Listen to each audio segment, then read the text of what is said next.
Good morning, everybody. This is Eric, and today is a Friday, so that means it's vlog day. Yay! Today's vlog is going to be covering a post I wrote yesterday. It's a sequel to one I wrote last week, but there's a big difference. This one is actually better and has a more logical solution. Instead of covering everything I blogged about, I'm going to go straight to the solution. And if you are curious to how I arrived there, well, there is a blog post you could read. My solution started off with a page extender, which I named Inject Assets Page Extender. When the method insert is run on line 15, the core pipeline.run starts the render page assets pipeline, and when that starts, the first processor that is hit would be the Get Style Sheets by folder. This file gets its data from the config file. You can see here there's an add source, and it's getting the XML attribute of a folder path. Deep, if it's set to false, it just gets the initial folder. If it's set to true, it checks subfolders as well. And then there's pattern. Now, pattern can be any file extension, but for this purpose, it's going to be CSS, and the pattern is *.css.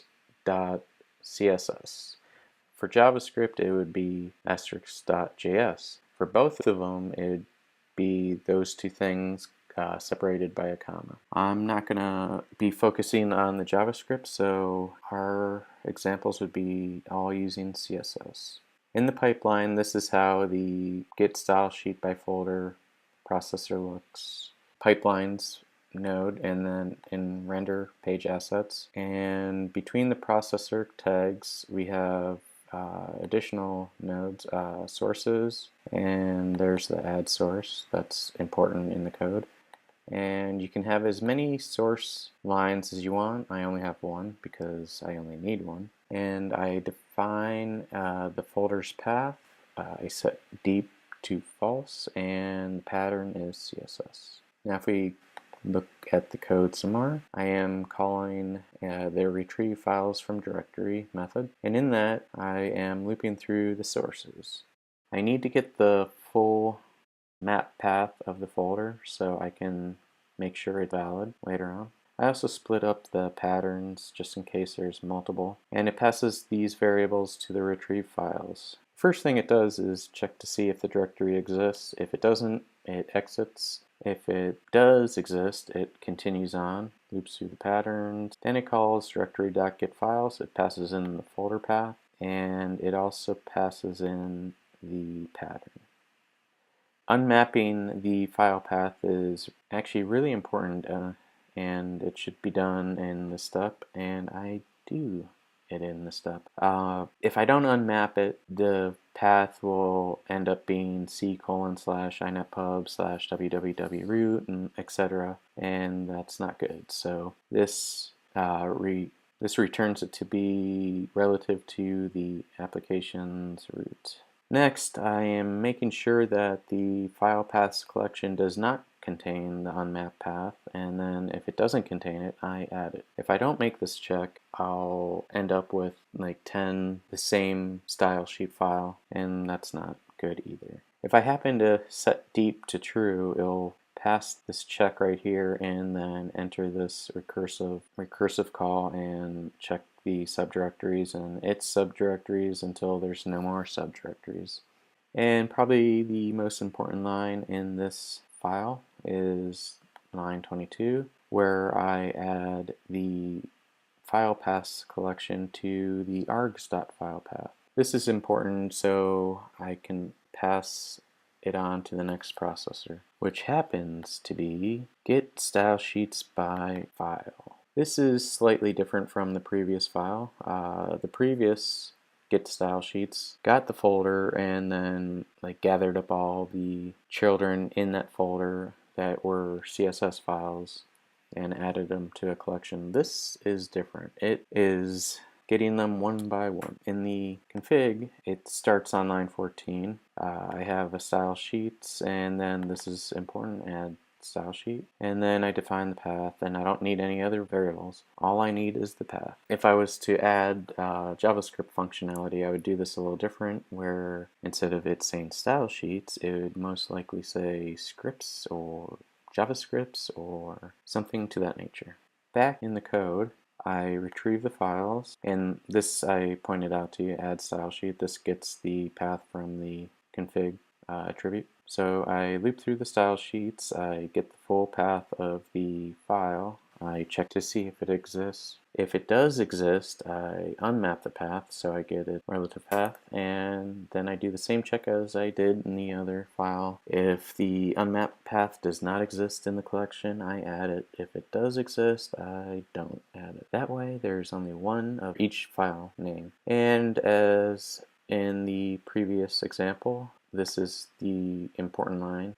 We set the file paths, args.file paths, with the file path collection. Now I might want to test this and make sure that if I define the style sheet and it matches the style sheet in a folder in the processor above, I hope to only add that file once. So there's probably going to be an additional check there too, so it doesn't duplicate CSS files. After this, the next thing we want to look at is the render assets control. This is what constructs the style sheet link tag and applies the type, rel, and path. This style sheet list is populated in another file I'll show you in a second, but once it's populated, it loops through this, and if there is any style sheet lists, it will continue on and write out the HTML text stuff that is created. Render asset control is called in the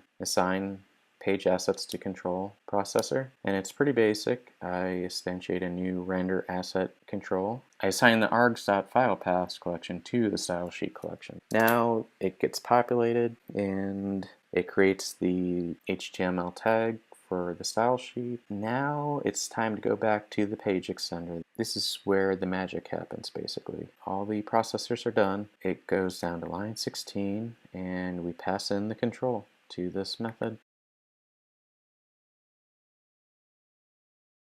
We create a new rendering reference and pass in the control and add that to the context.page.addRendering, and we want that to be placed in the placeholder of WebEdit. This is how Sitecore had it in their code. So what does this all end up looking like when we view the content item in the experience editor? First, we'll notice my eetk.css file is being applied because there are blue bars around the fields, and if that style sheet wasn't applied, it would not appear like this. I will view the page source, and there we go. We have the style sheet that was added through the folder, which is the EETK, which is short for Editor Enhancement Toolkit, and then the style sheet that was added by the file path, and that is how that is done. I'm gonna check the iframe and make sure nothing custom is in there. ETK dot, yep, it's not in there. So I was able to add it to the experience editor and not the ribbon, which was the goal from the beginning. This vlog's going to end a little different than the previous ones. I'm no longer going to ask for a thumbs up or a subscription or even a comment below. The purpose of this vlog series is to supplement my blog. I know I can come up with some crazy themed blogs, maybe overwrite a little, and maybe I forget to put in some vital information. Maybe it prevents a developer from fully implementing what I was blogging about. So hopefully these vlogs can cover every aspect of the code, give a full walkthrough, provide a better understanding. Thank you for watching. A new vlog and another vlog will be released next Friday, so keep an eye out and have a great weekend.